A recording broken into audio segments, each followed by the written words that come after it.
Muy buenas tardes a todos, sean bienvenidos al Inter-American Institute for Democracy. El día de hoy tenemos un foro titulado Dictadura de Cuba combate por su sobrevivencia en Venezuela.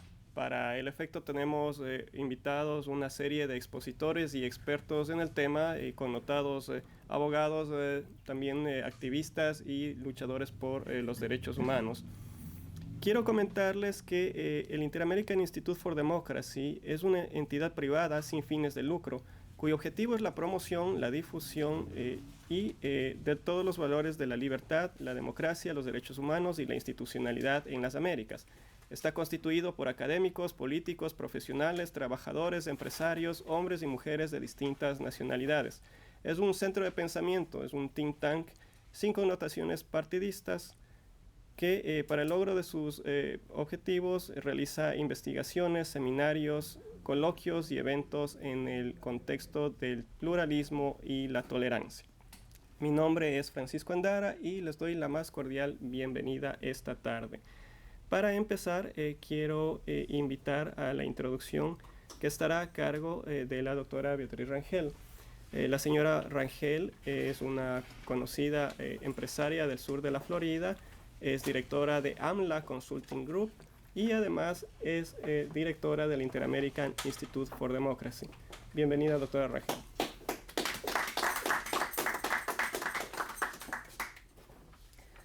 Muchas gracias, Francisco, por esa generosa presentación. Muy buenas tardes a todos los presentes y los que están los que ocupan el espacio cibernético. Para el Inter-American Institute for Democracy y el diario Las Américas, que son quienes patrocinan este evento, es motivo de especial interés este foro titulado Dictadura de Cuba que combate por su sobrevivencia en Venezuela, ya que este es uno de los temas centrales del debate político en nuestras Américas. La fagocitación de un país por parte de otro para cometer dos tipos de acciones nocivas para la democracia y para la libertad. La primera es impedir el libre juego de las instituciones democráticas e imponer gobiernos totalitarios. Y el segundo es darle cabida abierta al crimen organizado transnacional para que realice sus operaciones en los países controlados por la inteligencia cubana. Este desafío para toda la región es quizás el desafío más trascendental de este siglo, porque si los países de América Latina no recuperan su independencia y su soberanía frente a las maquinaciones de Cuba, el hemisferio no va a tener el uso integral de la libertad. La dictadura de Cuba, sin embargo, en este momento está asediada por sus propios errores, porque en su sistema de gobierno, de opresión al pueblo y de captación y explotación de los recursos naturales para beneficio de una élite muy pequeña en detrimento del pueblo, ya llegó a su agotamiento. Entonces, la respuesta ha sido incursionar en otros países para extraer de ahí los recursos que permitan a esa élite delictual gobernante mantenerse en el poder.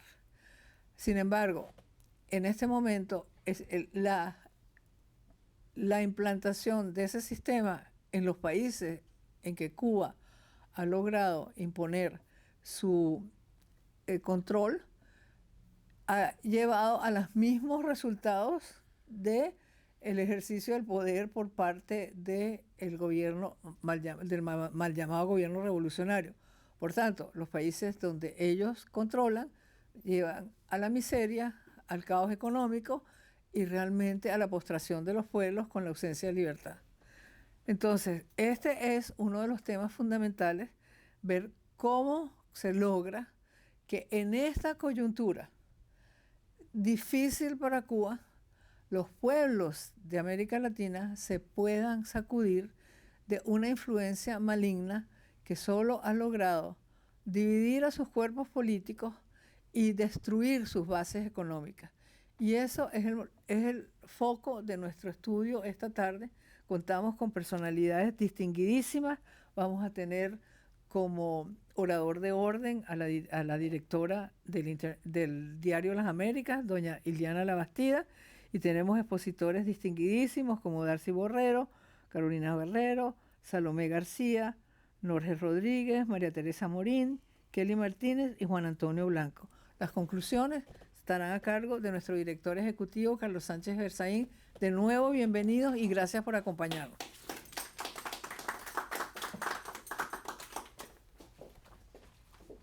Damos las gracias a la señora Rangel y continuamos en el foro Dictadura de Cuba, combate por su supervivencia en Venezuela. A continuación tenemos la exposición de nuestra oradora principal, que es la señora Iliana Labastida. La señora Labastida es una destacada y reconocida periodista acá en Miami y a nivel mundial, graduada en la Universidad de La Habana de Cuba y directora del diario Las Américas. Bienvenida, Iliana.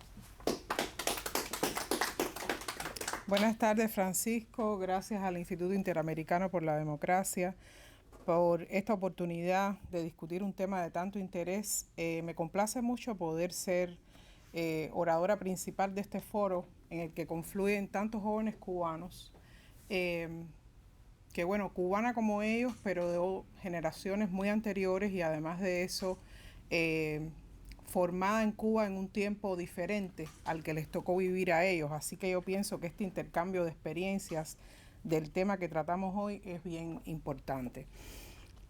La afirmación con la que nos convoca a este foro el Instituto Interamericano para la Democracia, Dictadura de Cuba, combate por su sobrevivencia en Venezuela, podría parecer un juego de palabras y quizás haya quienes se pregunten cómo es posible que desde un país donde se reportan interrupciones del servicio eléctrico de 14 horas diarias y una crisis sanitaria que afecta a los ciudadanos con la expansión de varias epidemias, pueda aún tomarse como referente de una agravante que sopesa en la crisis de otro país. Pues para quienes carezcan de los argumentos suficientes que les permitan entender cómo la decadente y agonizante dictadura de La Habana puede ayudar a sostener a la cúpula delincuencial que se mantiene de forma ilegítima, usurpando el poder en Venezuela, les ofreceré algunos elementos. Si revisamos la historia contemporánea de las décadas finales del siglo pasado, desde 1980, cuando Fidel Castro se vio obligado a abrir una válvula de escape a través del éxodo del puerto de Mariel para deshacerse de una parte de la población descontenta, el sistema impuesto en Cuba daba muestras de estar condenado a muerte. 9 años después, en 1989, cuando comenzó a desintegrarse el socialismo en Europa del Este, Cuba perdía a sus principales proveedores y con ello el sostén de un sistema que desde el inicio Castro eligió mientras exportaba su proyecto no solo en el hemisferio occidental, también en países de África y Medio Oriente. A principios de los 90, cuando parecía que ya la dictadura cubana daba sus últimos estertores y el régimen se vio obligado a reconocer que el país atravesaba un periodo de penurias y hambruna que Castro identificó como periodo especial, apareció la tabla de salvación.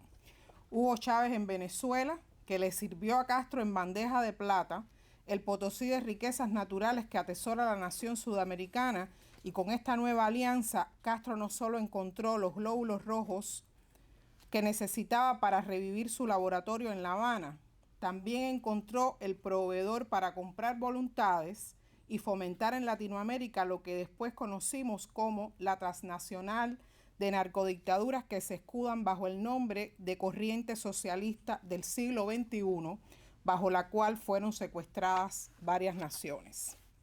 Después de este breve y sintetizado recuento, comenzaré a enumerar algunas de las razones por las que La Habana, a pesar de que la isla se cae a pedazos, invierte cualquier recurso para que en Caracas no haya cambios en Miraflores. Maduro sustituyó por designación a Hugo Chávez tras su muerte, porque Maduro era un hombre de confianza para Castro. Maduro se formó en la Escuela Superior del Partido Comunista de Cuba, donde se preparan los funcionarios de esa agrupación política para ser agentes de este sistema a donde quiera que vayan y en cualquiera de las misiones que les sean encomendadas. La presencia de oficiales cubanos en los cuerpos de inteligencia de Venezuela es una realidad ampliamente documentada. Algunos viajan como asesores de diversas disciplinas del conocimiento, otros como profesionales en diferentes funciones, otros como asesores militares. En fecha reciente, tras el golpe de Estado ocurrido el 28 de julio, cuando con la complicidad del Consejo Nacional Electoral y el respaldo del Tribunal Supremo, Maduro ignoró el resultado de las elecciones y permaneció en usurpación del poder, en medio de la crisis generada en Venezuela por las protestas ciudadanas, Diario Las Américas reveló la salida de aviones con rutas irregulares desde La Habana rumbo a Caracas y posteriormente, con fuentes militares en ese país, conocimos que los anillos de seguridad de Maduro y algunos altos mandos estaban siendo reforzados con militares enviados desde Cuba porque el descontento entre integrantes de las Fuerzas Armadas venezolanas no le ofrecían confianza suficiente ni a Maduro ni a sus allegados. Más recientemente, cuando Maduro decidió nombrar un gabinete para dar aires de renovación a su poder ilegítimo, una cubana que tiene poco más de una década radicada en Venezuela fue nombrada ministro de Turismo.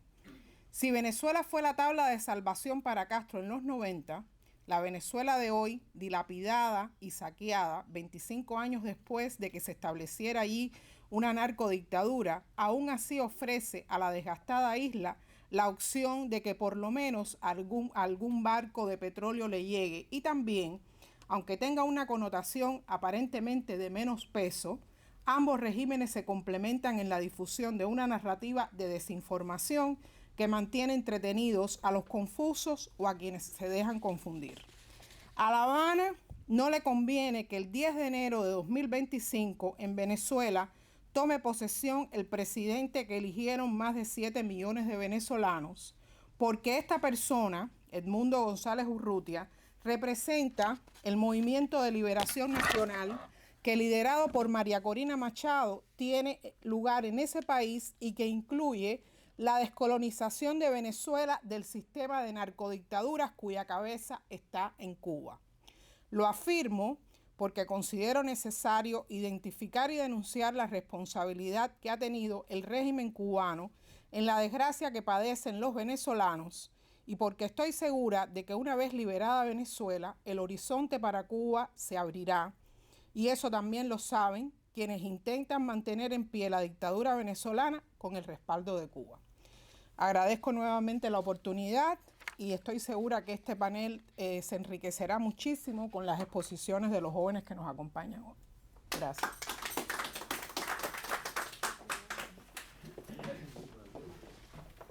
Damos las gracias por su exposición a la señora Labastida y continuamos con el grupo de expertos y expositores que nos hablarán esta tarde. Solo quiero recordarles que a cada uno tiene 5 minutos para su exposición. La primera expositora es Darcy Borrero. Darcy Borrero es una reconocida también periodista de Diario Las Américas, además es autora de varios libros. Bienvenida, señora Borrero. Sí, muchas gracias también por la oportunidad y sobre todo por poder conectar acá con varios jóvenes que admiro, respeto su trayectoria desde Cuba y ahora acá en el exilio o en diferentes partes del mundo, como es el caso de Carolina que está por acá ahora, pero que normalmente está también en España y llevando un mensaje por el resto del mundo. Voy a leer para ser bien breve y precisa. Y así comienzo. Hace poco menos de un año, mientras transcurría el 8º diálogo presidencial del Grupo IDEA, se debatía el futuro de Venezuela y con este un poco también el de toda la región latinoamericana. Yamil Mahuad, Iván Duque, Sebastián Piñera, Miguel Ángel Rodríguez, Andrés Pastrana, Osvaldo Hurtado, Laura Chinchilla, José María Aznar, expresidentes con tendencias y colores varios dentro del espectro político, podían no estar de acuerdo en puntos polémicos como el aborto y los derechos sexuales y reproductivos, la eutanasia, el acceso a armas, el calentamiento global, la Agenda 2030 y, sin embargo, en un asunto sí que coincidían. A una sola voz el coro resonaba. María Corina Machado está habilitada por el pueblo de Venezuela. Jorge Quiroga, expresidente de Bolivia, lo refrendaba al enfatizar que lo que está en juego para todos es que Venezuela sea libre. Y para ello, dijo, es imprescindible la habilitación política de María Corina Machado. E incluso fue más tajante cuando propuso a la dupla Maduro-Arce que se vayan a Cuba. Es imprescindible que Venezuela sea libre y democrática en 2024. A través de un video desde Caracas, porque es notorio que la dictadura de Nicolás Maduro le tiene prohibido salir del país, la líder opositora María Corina Machado, ganadora de las primarias de la oposición desde el 22 de octubre de 2023, con el 92.35% de los sufragios en un proceso en el que se movilizaron alrededor de 2.6 millones de venezolanos, participó en el diálogo presidencial del Grupo IDEA. No solo pudo referirse a la importancia de fortalecer las instituciones democráticas de la región, sino al peligro que representa la masificación del populismo en un contexto en que mandatarios como Díaz-Canel, Maduro, Ortega, Petro, contrapuntean con otros como Milei y Bukele, mientras coexisten con Lula, Boric, Claudia Sheinbaum, Xiomara Castro o Dina Boluarte. Sobre estas últimas, solo apuntaré que son las primeras jefas de Estado de sus países con un historial de masculinidades en las posiciones supremas de poder y una subsunción de las mujeres a la medida de los techos de cristal que el patriarcado construye. Es por eso que el liderazgo de María Corina Machado en una Venezuela que lucha por la libertad a toda costa viene a llenar de sentido, con su dosis exacta de empatía, una causa que no es solo venezolana, sino también latinoamericana y muy especialmente cubana. Los cubanos hemos compartido la circunstancia del exilio entre nosotros mismos y desde hace algunos años con el pueblo venezolano. Entre quienes nos reunimos hoy late el pulso del exilio, es decir, el pulso de aquellos que se exiliaron primero del régimen castrista y luego del régimen chavista, hasta desembocar en el exilio definitivo en que se ha convertido Miami, esta ciudad que nos acoge. Lo que se libra hoy en Venezuela, en la Venezuela robada por Maduro y saqueada por el castrismo, es una lucha regional en la que mujeres y jóvenes constituimos piezas clave si pretendemos preservar la democracia o, en último caso, dado que a muchos esta ya no les sirve y así lo postulan, si buscamos construir sociedades donde ser próspero y libre no sea un pecado, o donde ser exitoso no se traduzca en ser un lobo de Wall Street, o donde tener educación no sea una quimera, o donde acceder a servicios de salud no sea una odisea. A la larga, estas batallas cotidianas de las que muchos no participan por hallarse inmersos en el no lugar de la supervivencia, se dirimen en las superestructuras y solo pueden tener sentido si trascendemos las narrativas que por décadas nos ha vendido la dictadura más longeva del hemisferio. La misma lógica que ha copiado y ensayado el régimen de Maduro y que ha llevado hasta el extremo con el fraude que es hoy su permanencia en el poder. Tal como lo es el circo en que Díaz-Canel puede dar órdenes de combate contra su pueblo y reunirse sin mayores inconvenientes con sus homólogos en cualquier sesión de la ONU que transcurra en la Nueva York pecaminosa de los lobos de Wall Street. Gracias.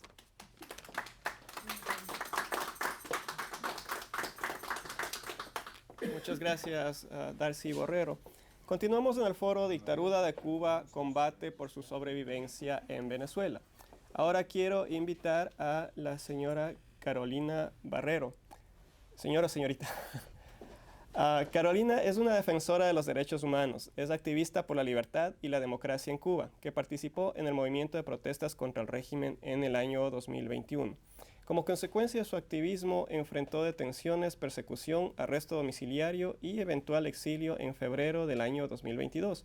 Para el año 2023 fundó Ciudadanía y Libertad, pues una organización dedicada a promover la libertad de asociación, reunión pacífica y participación política en Cuba. Es además representante en Europa de la Fundación por los Derechos Humanos en Cuba. Ha participado en el foro Oslo Freedom Forum y el Consejo Anual de Human Rights. Bienvenida, Carolina Barrero. Quiero unirme a agradecer por este panel tan importante. Cuando muchos reconocen la importancia de encontrar una salida política que reconozca la victoria del Mundo González, cuando muchos hablan de que en Venezuela hay una dictadura y lo refieren, todavía para Cuba hay un perdón, una complacencia. Incluso muchos jefes de Estado, al referirse al tema venezolano, siguen diciendo, bueno, pero no lo mezcles con el tema cubano, porque no queremos que las dos cosas parezcan la misma cuando lo son. Nicolás Maduro no es menos títere de Raúl Castro que lo es Miguel Díaz-Canel. Lo que pasa en Venezuela se piensa la estrategia y se decide muchas veces, si no todas ellas, desde La Habana. Yo quisiera empezar refiriéndome a cómo esto no es una situación puntual y cómo está dentro de la naturaleza del castrismo el ser una dictadura imperialista. Esto ha estado no solo desde los 80, sino desde los 60, desde el inicio mismo. ¿Qué es la dictadura de Fidel Castro sino un grupo guerrillero que llegó al poder, ¿no? De una manera, por cierto, bastante fácil. Batista se los puso muy fácil, se fue rápido, ¿no? Y en eso también entendieron que había algo que ellos no podían hacer nunca, que era dejar el poder. Y ese mismo esquema intentaron exportarlo por toda Latinoamérica, por África, por el Medio Oriente. Así se ha dicho aquí. Ahí está el Frente Farabundo Martí en El Salvador. Están las guerrillas sandinistas que fueron entrenadas en La Habana, las FARC, el M-19, el ELN, que hasta hace muy poco también estuvo refugiado. Todas estas guerrillas, incluida también el intento en Bolivia que acabó con la vida del Che y otras, están financiadas desde un principio por La Habana. Pero también los hechos militares y las intervenciones que tuvieron en los conflictos armados en África, en Etiopía, en Angola, que es el más conocido, y otros en los regímenes similares del Medio Oriente. Entonces esto no es un comportamiento puntual, sino es un comportamiento consustancial al régimen cubano, su carácter imperialista, tanto que dicen en su discurso y que bueno, que ellos respetan la soberanía nacional, que América es el gran imperio, cuando esa actitud y esa vocación ha sido siempre algo que los ha distinguido. En el caso de Venezuela, también fue una intención que llevó mucho tiempo para Fidel Castro. Aquí se ha dicho, la señora Labastida lo ha referido muy bien, que Nicolás Maduro estudió en la Ñico López, que es como se llama la escuela que entrena los cuadros del partido. Y esto lo hizo, si no recuerdo mal, entre el año 86 y 87, a finales de la década de los 80. Todavía Chávez probablemente, bueno, quizás soñara, pero no tenía como chance de llegar al poder. Entonces, ese solo hecho habla de un plan estratégico para con Venezuela que llevó mucho tiempo desarrollar. Para los cubanos, Venezuela era un país que, aún teniendo problemas a la democracia, como la mayoría de los países latinoamericanos, gozaba de tenía cierta consolidación en sus estructuras democráticas. Y todo esto cambió, obviamente, con el Plan de Cuba, que fue un plan de inmersión lenta. Primero, con los burócratas, también con las brigadas médicas que han logrado penetrar en el país, según el TIP, el último reporte de Human Trafficking del Departamento de Estado. Hasta esta fecha hay 19.000 médicos cubanos, a eso hay que sumarle otra cifra de 100.000 personas trabajando dentro de la burocracia, incluso en cargos tan altos como el Ministerio del Turismo, así lo refería la señora Labastida hace poco, pero no es el único, hay muchos más. El otro círculo que penetraron fue el círculo de protección cercano a Nicolás Maduro, la inteligencia, la contrainteligencia, las operaciones militares. En la Corte Penal Internacional hay un archivo contra Maduro y la cadena de poder por crímenes de lesa humanidad, que incluye una carpeta dedicada a Cuba como partícipe de los delitos de lesa humanidad. Y esto ha sido posible porque en los testimonios que dieron muchos de quienes estuvieron presos en el Helicoide, en Ramo Verde, y que dieron los testimonios de la tortura que sufrieron, decían y referían en muchos casos que sus torturadores eran cubanos. Decían y referían muchos casos que veían dentro de prisiones como Ramo Verde a Ramiro Valdés llegar, ¿no? Y no es el único tampoco. María Corina Machado, a principios de los 2000 creo, en una locución decía que la Oficina de Cooperación y Enlace, que es la oficina que se encarga de muchas de esas operaciones dentro de Venezuela, que sabían, que tenían ya conciencia de que esto estaba pasando y que no solo incluía, digamos, una cooperación como la puede entender la Unión Europea, como la puede entender por el desarrollo o en materias de salud médica o de educación, sino que penetraba a lo militar y penetraba a la inteligencia. Y eso es lo que vemos a día de hoy consolidado y multiplicado, ¿no? El título de esta sesión que tenemos es muy oportuno porque la desesperación que vemos también dentro de La Habana y las decisiones que toman están dadas porque en Cuba saben perfectamente que si la dictadura chavista, la dictadura de Nicolás Maduro cae, es muy probable que caiga también la dictadura de La Habana. Los destinos de ambos regímenes están unidos en su desarrollo, pero muy especialmente en su desenlace. Muchas gracias.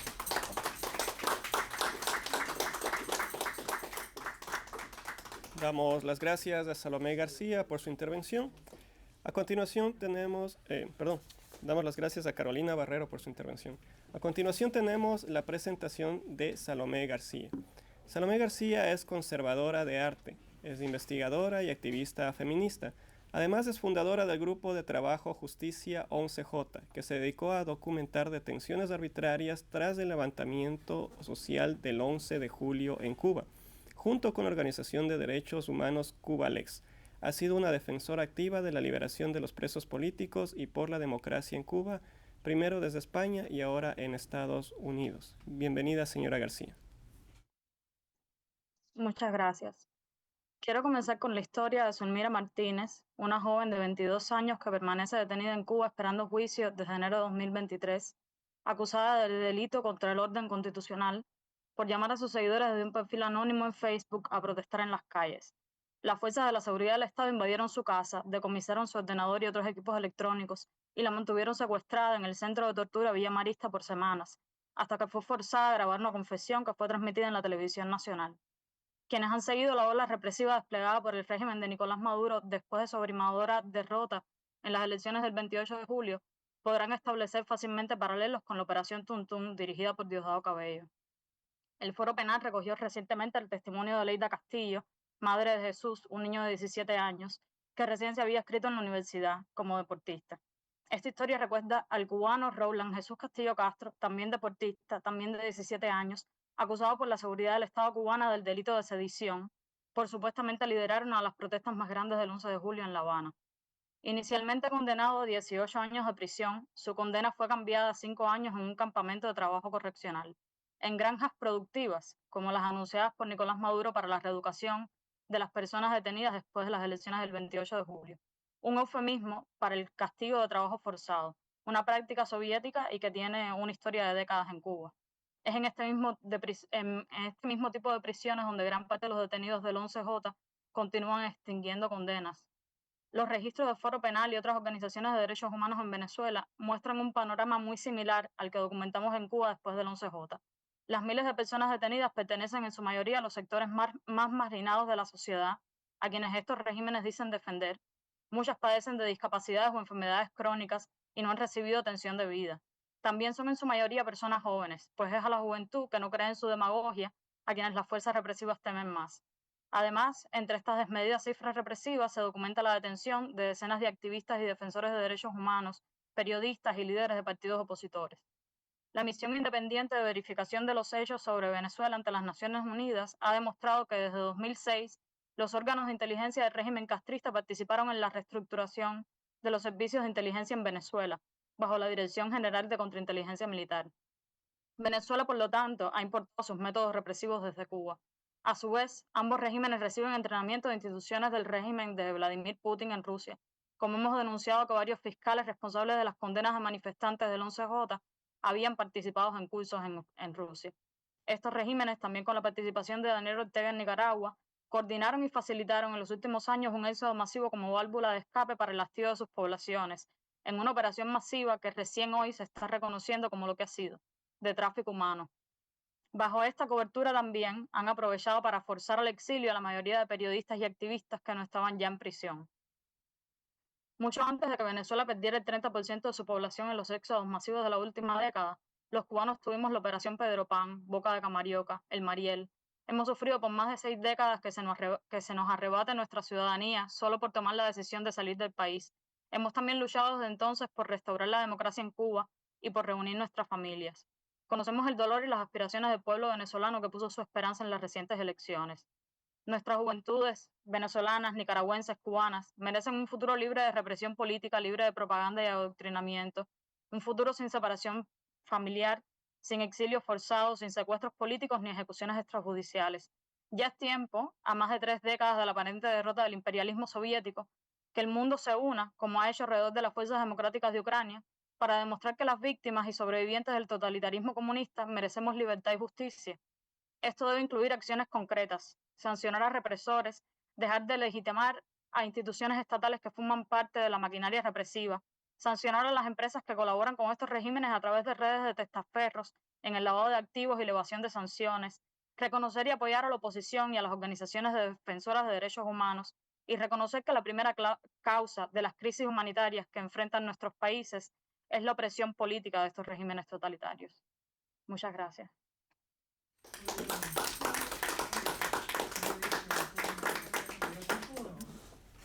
Muchas gracias. Damos las gracias a la señora García y continuamos en el foro Dictadura de Cuba combate por su sobrevivencia en Venezuela. A continuación quiero presentar al señor Norges Rodríguez.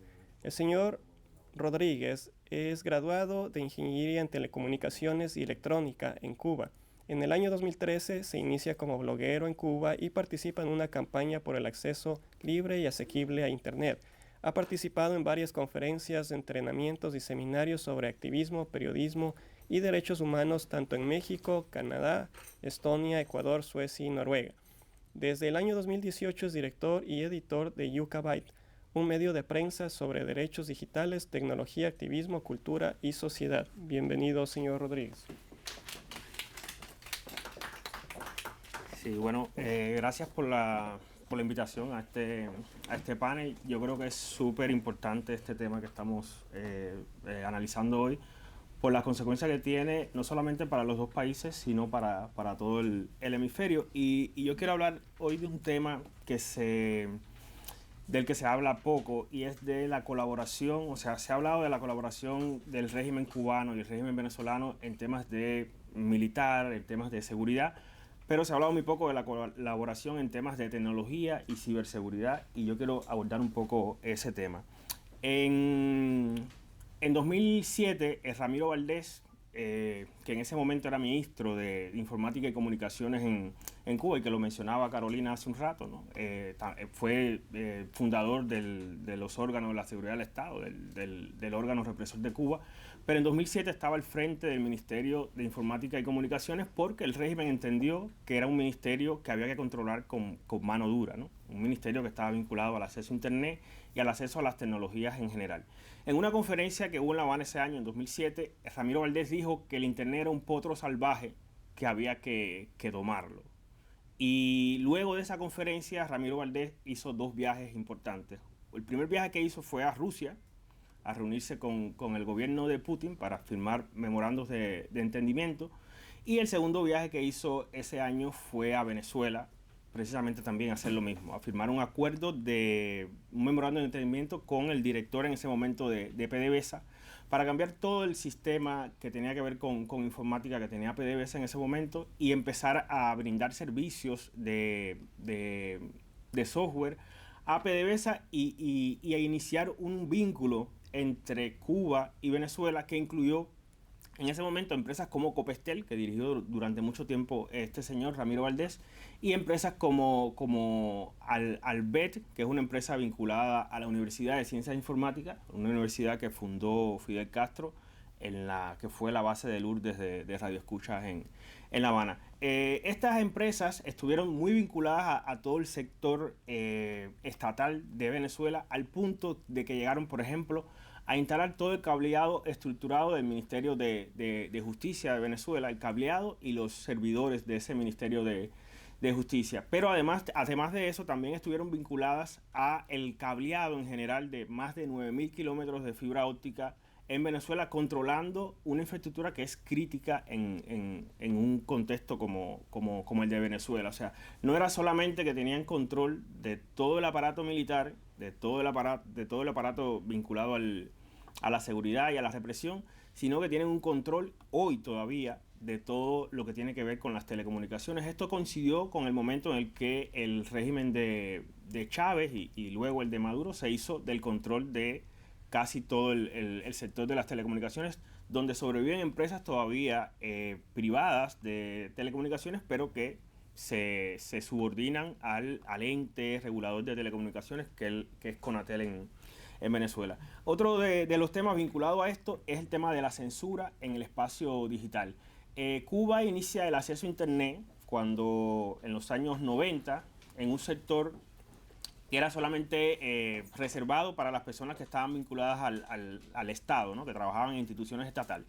Y ese acceso a Internet surge por allá por 1996 censurado, sin acceso a ciertos sitios de noticias, a sitios vinculados, por ejemplo, a organizaciones del exilio. Estuvieron siempre bloqueados en el Internet que había en ese momento en Cuba, que no era para toda la población. Ya a partir de 2007, precisamente este mismo año, 2008, pues empiezan los cubanos a tener acceso a varios servicios relacionados con las telecomunicaciones, como por ejemplo el acceso a los teléfonos móviles en 2008. Y en ese mismo contexto es que empieza esta colaboración con Venezuela, que en 2013 tiene el primer incidente de censura en el espacio digital y fue el bloqueo de la página Dollar Today, que en ese momento pues estaba mostrando el precio del dólar paralelo en Venezuela, y es el primer evento que ocurre en Cuba relacionado con la censura en Internet. Luego sucedieron otros eventos durante la asunción de Guaidó como presidente encargado. También hubo censura que se extendió incluso a las redes sociales, un apagón de redes sociales, algo que también ha sucedido en Cuba. Yo escuchaba a Salomé cuando ponía los ejemplos incluso de lo que había sucedido con activistas en Cuba y en Venezuela con respecto a lo que habían hecho en redes sociales, ¿no? Y cómo eso le había costado pues la prisión. Hay una colaboración entre ambos regímenes para este tema. Y el otro tema que yo creo que es importante destacar es las leyes que han implementado en los últimos años. En el caso de Cuba, el decreto 370, una ley por la que han sido multados varios cubanos por el contenido que comparten en redes sociales, y en el caso de Venezuela, bueno, la ley contra el odio, y más recientemente después de estas protestas, luego del 28 de julio de este año, pues muchas personas están presas hoy precisamente por lo que postean en redes sociales. Entonces, en resumen, quería pues destacar esto, ¿no? De cómo hay una colaboración en materia de telecomunicaciones, ciberseguridad y de lo que es la censura en el Internet y en las redes sociales.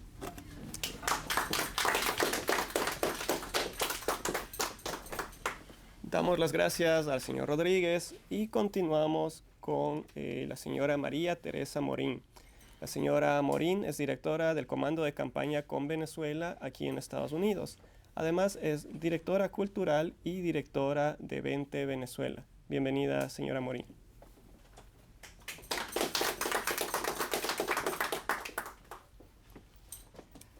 Muchísimas gracias al instituto, muchísimas gracias por la invitación.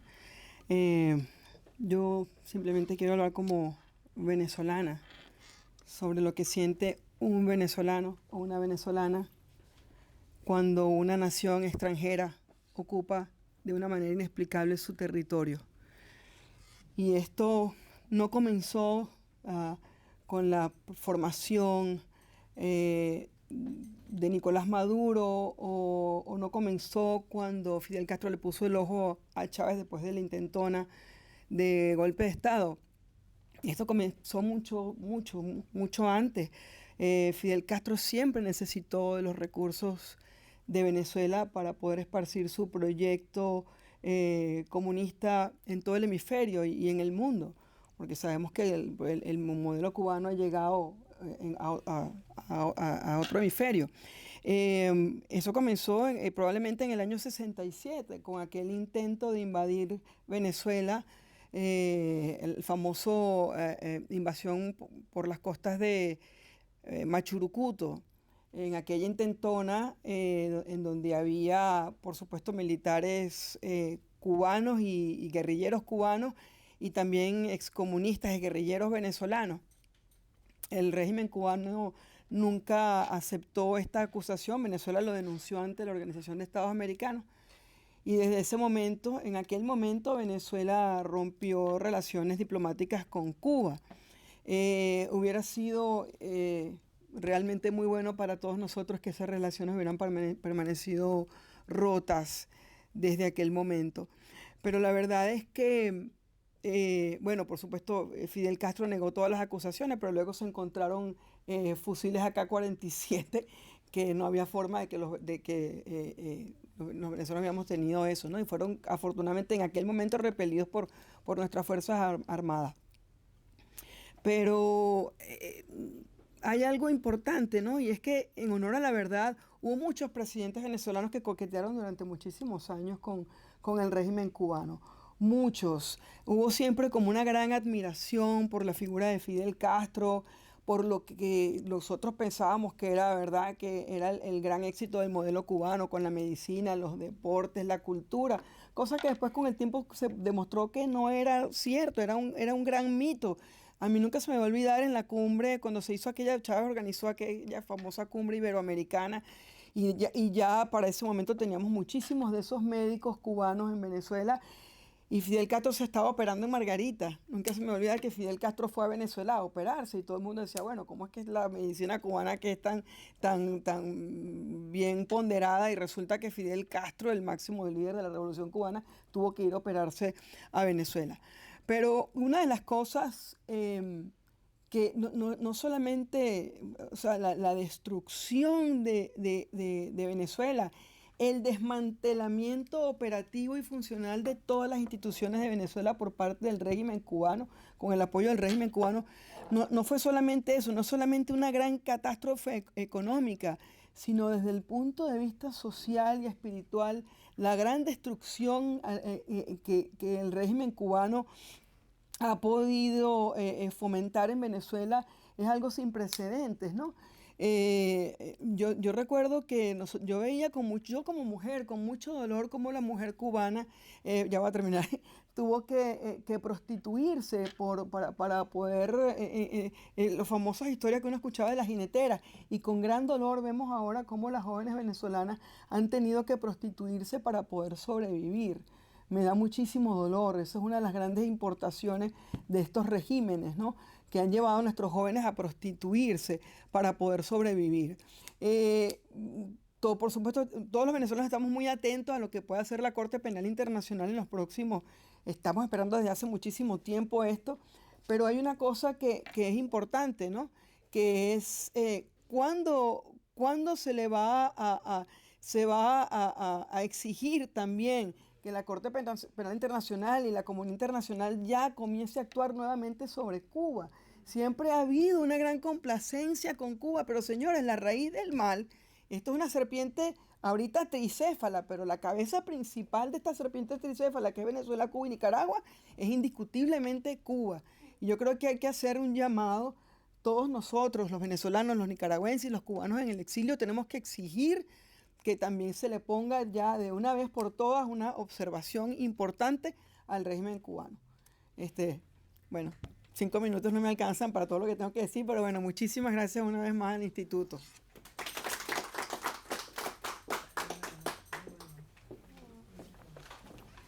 Damos las gracias a la señora Morín por esa exposición. A continuación tenemos la presentación de Kelly Martínez.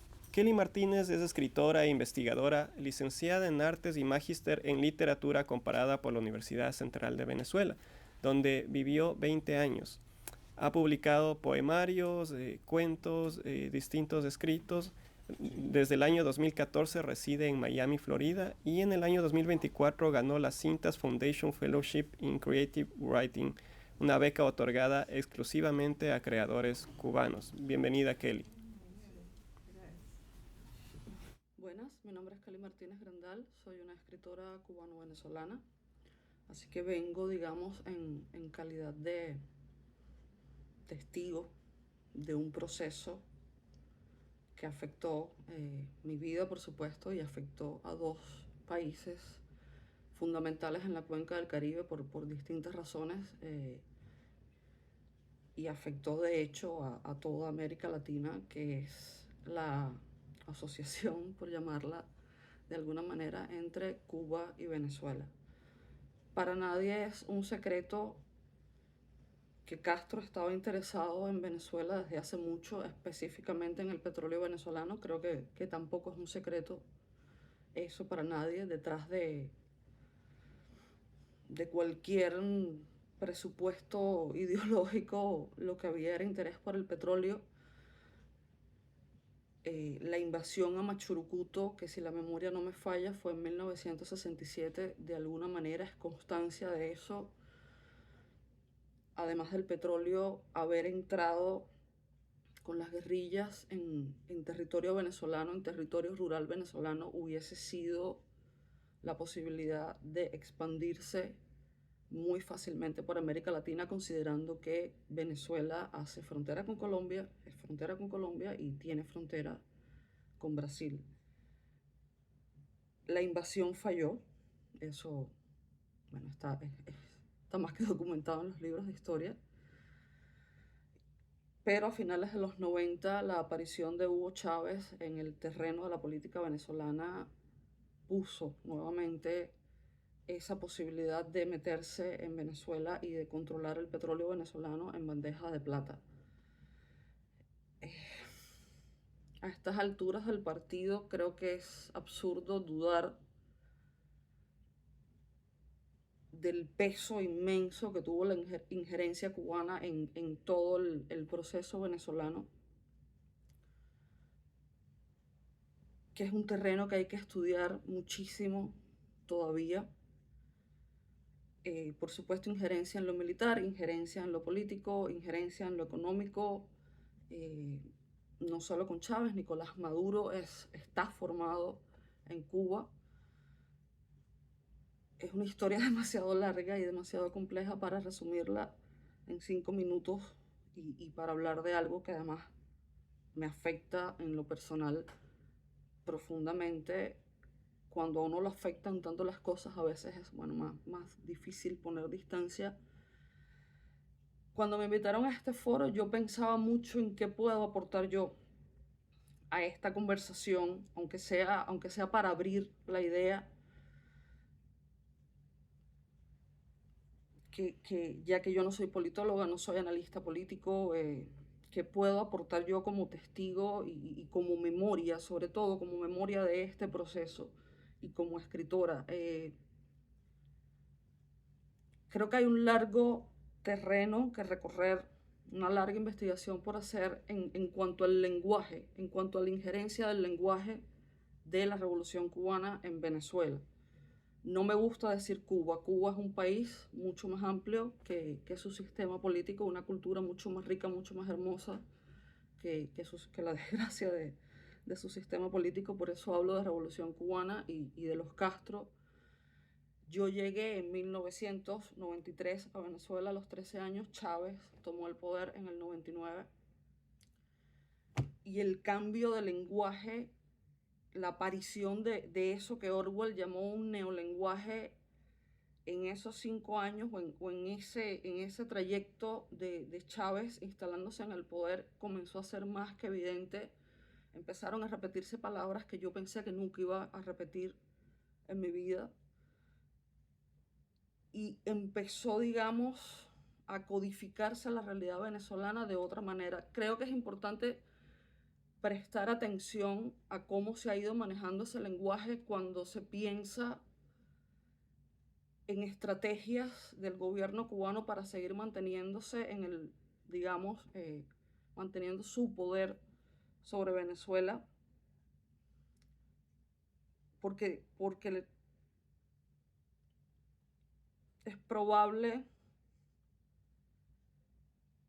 que todo comience también por el discurso, o sea, que su manera de perpetuarse en el poder comience también por el discurso, cambiar la manera en que una ciudadanía habla de sí misma, cambiar la manera en que una ciudadanía percibe la realidad, es una forma de control que uno no debería olvidar nunca. Hay que ver en este momento cómo controlan el lenguaje. Yo pediría que prestemos atención, si vamos a pensar en esas estrategias, a cómo controlan el lenguaje. Es un momento raro, un momento particular, con escenarios que antes no teníamos, como la presencia de Edmundo González y la posible muerte de Raúl Castro. Hay que ver cómo asumen eso a nivel de discurso y a nivel de lenguaje, y qué les va a permitir eso, si es que le permite algo en el futuro. Muchas gracias. Damos las gracias a la señora Martínez y continuamos en el foro Dictadura de Cuba, combate por su sobrevivencia en Venezuela. Quiero invitar al doctor Juan Antonio Blanco.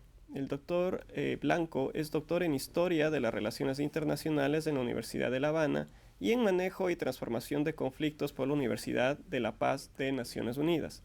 Además, actuó como negociador principal en la construcción de consensos entre países no alineados en Naciones Unidas y es un reconocido experto en temas cubanos y en relaciones Cuba-Estados Unidos. Bienvenido, doctor Blanco.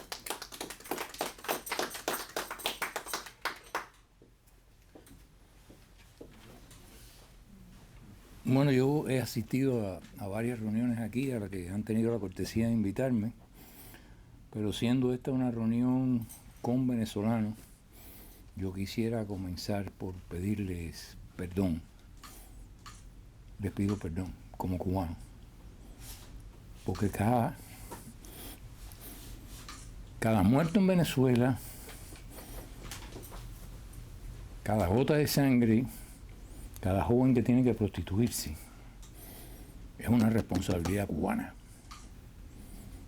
Nosotros intervinimos en Venezuela desde hace mucho tiempo, como expresó la oradora que me precedió, y logramos colonizar Venezuela a través de cipayos, a través de vendepatrias, a través de traidores al pueblo venezolano.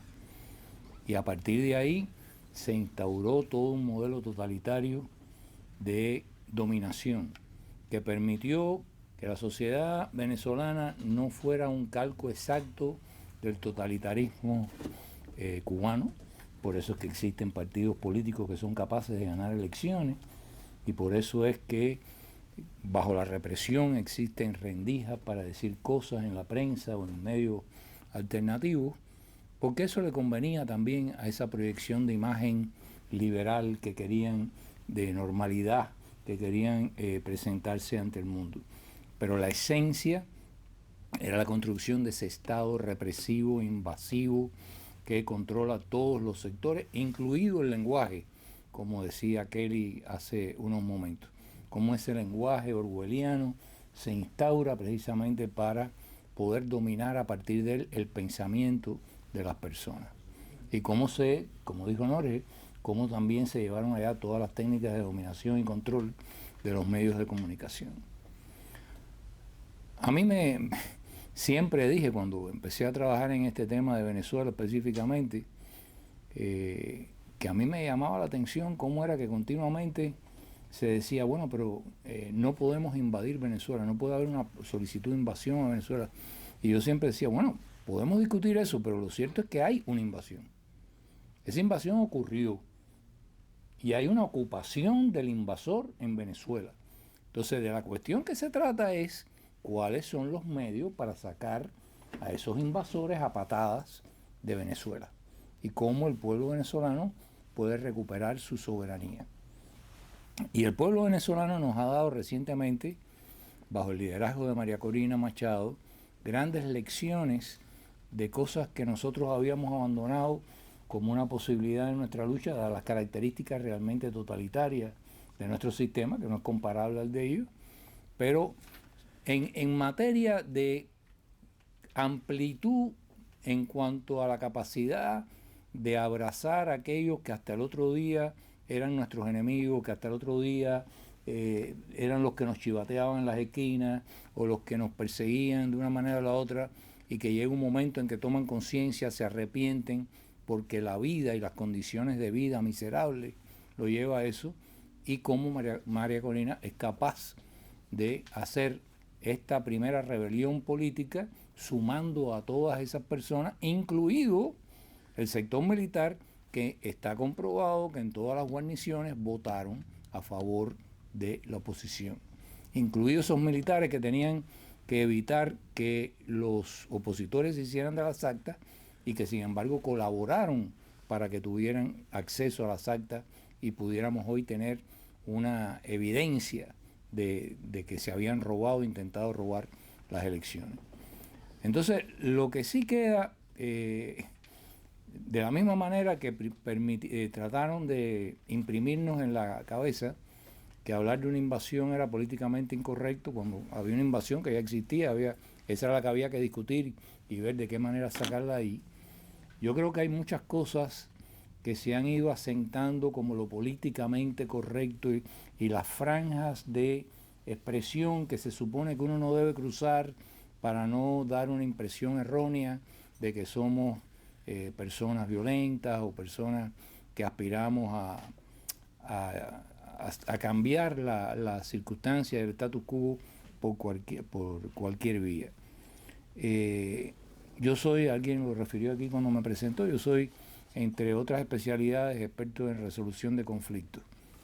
Nadie, ni desde el que compra un automóvil aquí en un dealer, hasta un dictador, acepta una propuesta mientras cree, una propuesta razonable, mientras cree que no le es necesario, que tiene una alternativa mejor que tener que negociar con ese interlocutor. Y mientras Maduro y estos dictadores crean que ellos no tienen por qué negociar con María Corina ni con nadie, porque le da igual lo que piense la comunidad internacional, porque tienen intimidada a la comunidad internacional de que cualquier intervención de cualquier tipo en Venezuela sería una agresión al status quo internacional y a las normas internacionales, pues estamos mal, porque vamos a tener que seguir lidiando con estos tipos ahí sin tener ninguna otra perspectiva. Entonces, llamo a esta consideración para que intelectualmente empecemos a considerar que sin amenaza creíble del uso de la fuerza, la política tiene un límite en lo que puede alcanzar en negociaciones y en determinados tipos de gestiones. No estoy diciendo que mañana desembarque nadie allí, pero ha habido, cada vez que se habla además de una intervención militar, todo el mundo piensa en el D-Day en Normandía. Y hay millones de maneras de hacer creíble, sin llegar incluso a ejecutarla, de hacer creíble de que la fuerza estamos dispuestos a usarla y existe. Y no tienen que ser los estados, sino que habría que tener, por ejemplo, la Corte Internacional y otros mecanismos de estos que son de tipo más supraestatal, transnacional, tendrían que tener una capacidad mucho más allá de Interpol, sino una capacidad militar provista por los estados democráticos para que puedan ir y capturar a esta banda de criminales.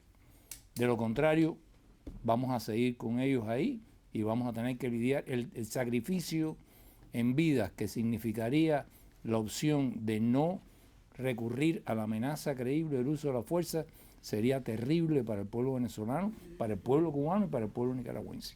Gracias.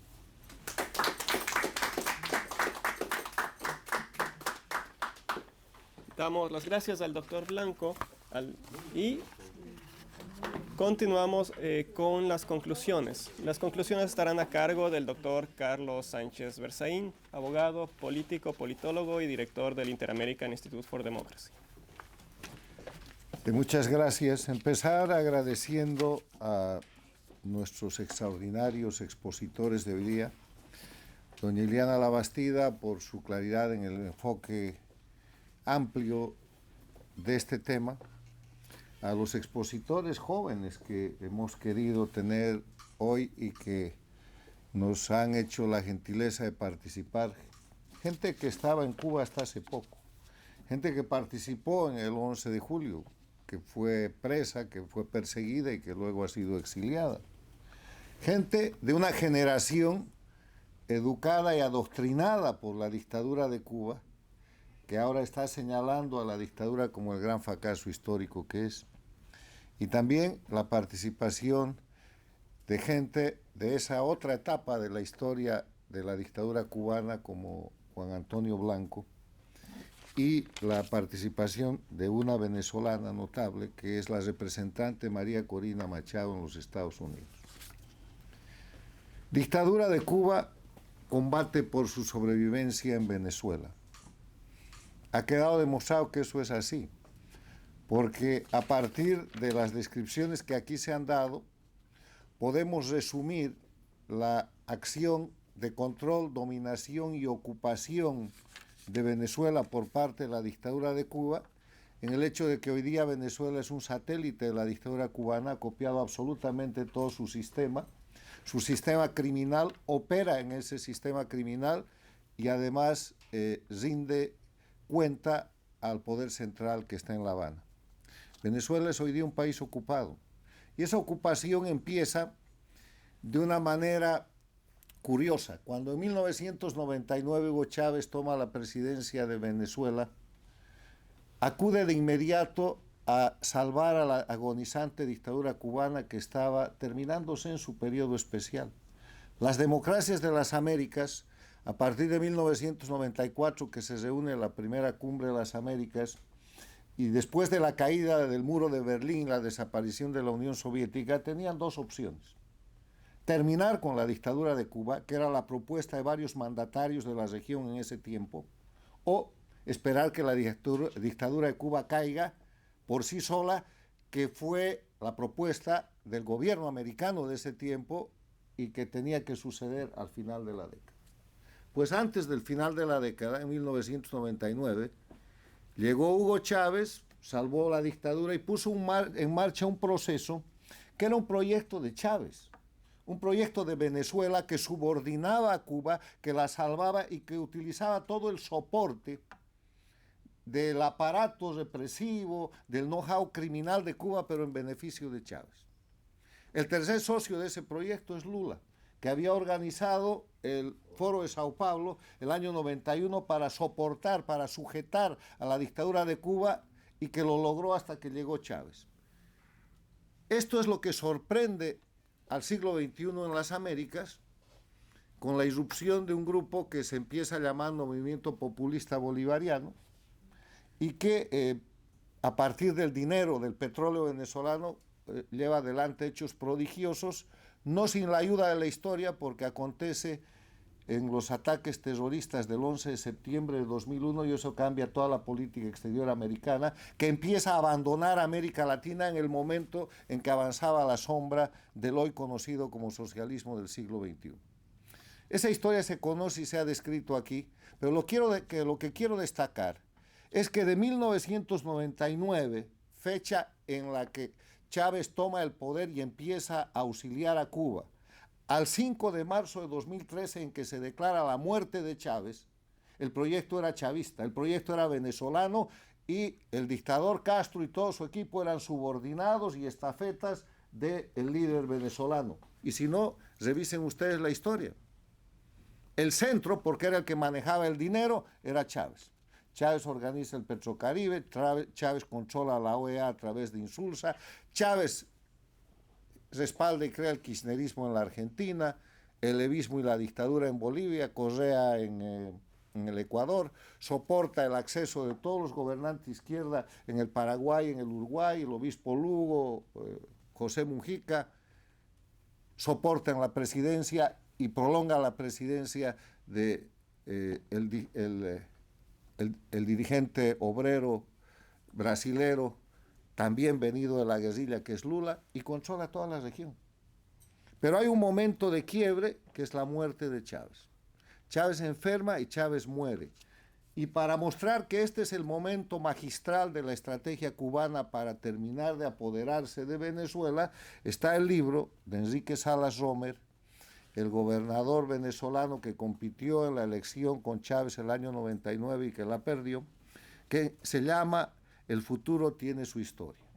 En el capítulo se completa la invasión de las páginas 280 a la página 286 de ese libro. Enrique Salas Romer relata y pone como prueba una grabación entre Raúl Castro y su entorno, donde prácticamente se decide la muerte de Chávez. Y después relata en las páginas 284 a 286 cómo se manipula desde La Habana el estado de salud de Chávez e inclusive la fecha de su muerte. Porque la muerte de Chávez es la que determina que el jefe de todo ese proyecto, de todo ese escenario criminal que se había montado en ese momento, que tenía 5 dictaduras bajo su control, pasa de un venezolano que era Chávez a un cubano que era Castro.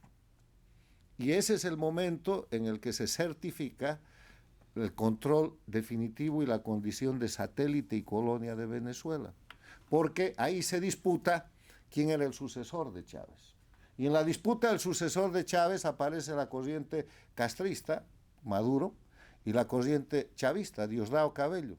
Y por decisión, entre comillas, del propio Chávez, la corriente castrista es la que se adueña y ese es el operador títere de la ocupación definitiva de lo que es Venezuela y lo que viene adelante también se conoce. O sea que aquí hay una dinámica mostrada por hechos históricos que hacen que lo que en principio era un proyecto del dueño del dinero, del socio capitalista de este proyecto, cambia cuando asesinan técnicamente a Chávez a través de una enfermedad. El otro hecho histórico que hay que destacar es el del 28 de julio de 2024, cuando el pueblo venezolano derrota definitivamente. Yo considero que ese resultado es la derrota definitiva a la dictadura. ¿Por qué es definitiva? Porque una líder de la talla no vista antes de María Corina Machado decide combatir con el crimen organizado bajo las reglas del crimen organizado y pese a que aparentemente sufre derrotas, en verdad lo que está haciendo es mostrar los crímenes de la delincuencia organizada que controla Venezuela. Lo primero que hace es ganar una elección interna y al ganar la elección interna derrota a la oposición funcional de la dictadura.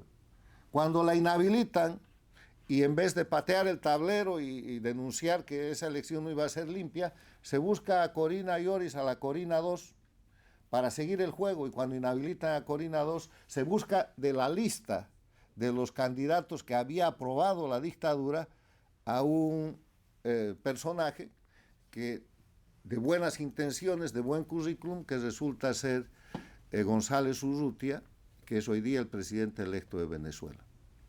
Y lleva a los venezolanos a votar el 28 de julio en contra de la decisión de la dictadura de que el pueblo venezolano se asuste y no vote, vence el miedo, y hace un control electoral con más de 600.000 venezolanos que permite probar la verdad del resultado electoral al mundo.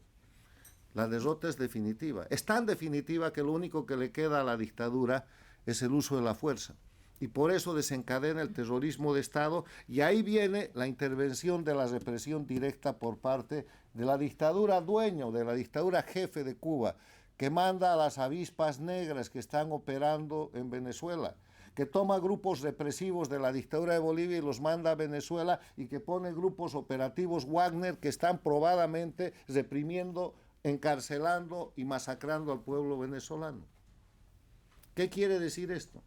Quiere decir que, como se ha demostrado que en los cuarteles militares venezolanos también ganó la oposición, la desconfianza sobre los militares venezolanos es tan grande que están técnicamente presos en sus cuarteles controlados por los efectivos de la invasión cubana, de la dictadura jefe. Porque ahí hay inconvenientes de dotar de armas, de darle capacidad operativa a la gente que el 28 de julio ha votado contra la dictadura. Entonces los tienen desarmados y los tienen controlados por interventores de fuerzas externas. Ahí algo tiene que pasar, pero mientras eso pasa, y este es el punto de este foro, la dictadura de Cuba combate por su sobrevivencia en Venezuela. Entonces, para ofrecer una conclusión de un hecho demostrado, ratificado, históricamente probado, que es que Cuba controla Venezuela y ocupa Venezuela, la conclusión es muy sencilla. Todas las presiones están dirigidas internacionalmente al dictador Maduro. ¿Por qué no se presiona a la dictadura cubana? Es el momento, en este tiempo, hasta el 10 de enero del próximo año, en que el presidente electo de Venezuela, ahora libre y garantizado en la Unión Europea, de presionar sobre la dictadura jefe. No podemos equivocarnos porque en estrategia, si no identificamos adecuadamente al adversario, vamos a fracasar. Y aquí el dueño de Venezuela es Cuba, y Cuba muy tranquila, operando con Rusia, operando con Irán, operando con la China, operando con Bolivia, operando con Nicaragua, operando con los paradictatoriales, Petro de Colombia, López Obrador de México, Lula del Brasil, y la dictadura de Cuba fuera de la cancha. Se trata, señores, de ofrecer como conclusión de toda esta prueba que se ha reunido en este foro y de toda la que conoce Venezuela, las Américas y el mundo, el tiempo de presionar y ejercer presiones directas, sanciones y acciones colectivas a la dictadura de Cuba para que desocupe y deje de tener al pueblo venezolano como parte del oprobio y de los crímenes que ha cometido durante 65 años en todas las Américas.